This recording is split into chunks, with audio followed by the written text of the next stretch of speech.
Hello. Welcome to the story of Elmer by David McKee. Elmer.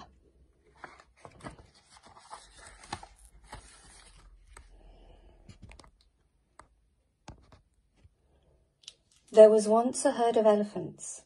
Elephants young, elephants old, elephants tall or fat or thin, elephants like this, that or the other.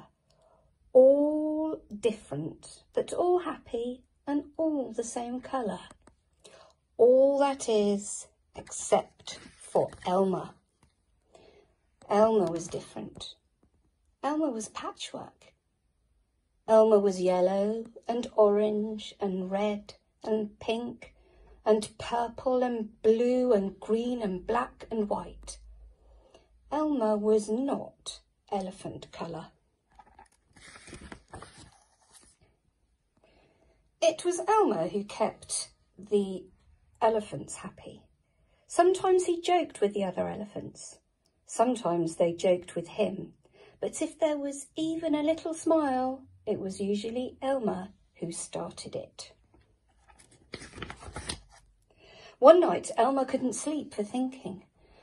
And to think that he was thinking that he was tired of being different. Who ever heard of a patchwork elephant, he thought. No wonder they laugh at me. In the morning, before the others were really awake, Elmer slipped quietly away, unnoticed. As he walked through the jungle, Elmer met the other animals. They all said, "Good morning, Elmer." Each time Elmer smiled and said, "Good morning." After a long walk, Elmer found what he was looking for, a large bush.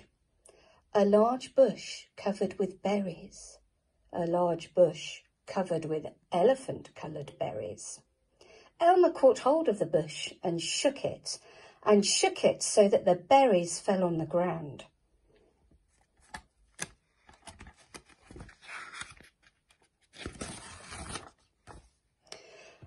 Once the ground was covered in berries, Elmer laid down and rolled over and over, this way and that, and back again. Then he picked up bunches of berries and rubbed himself all over, covering himself with berry juice until there wasn't a sign of any yellow or orange or red or pink or purple or blue or green or black or white. When he had finished, Elmer looked like any other elephant.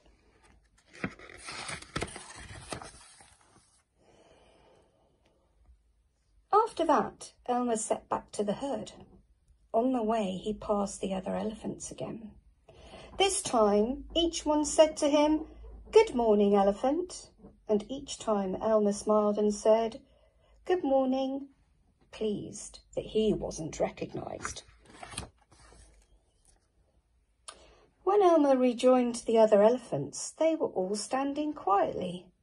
None of them noticed Elmer as he worked his way to the middle of the herd.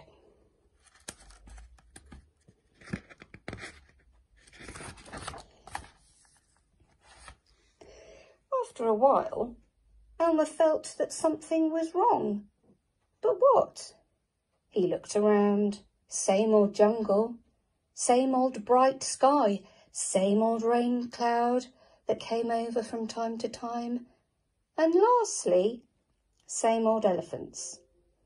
Elmer looked at them. The elephants were standing absolutely still. Elmer had never seen them so serious. The more he looked at the serious, silent, still standing elephants, the more he wanted to laugh.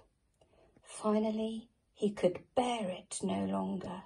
He lifted his trunk and at the top of his voice he shouted, "Boo!"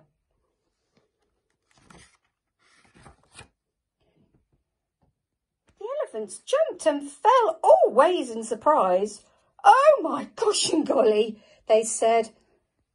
and then they saw Elmer helpless with laughter. "Elmer," they said, "it must be Elmer." Then the other elephants laughed too, as they had never laughed before. As they laughed, the rain cloud burst, and when the rain fell on Elmer, his patchwork started to show again. The elephants still laughed as Elmer was washed back to normal. "Oh, Elmer," gasped an old elephant, "you've played some good jokes, but this has been the biggest laugh of all. It didn't take you long to show your true colours." "We must celebrate this day every year," said another. "This will be Elmer's day. All elephants must decorate themselves, and Elmer will decorate himself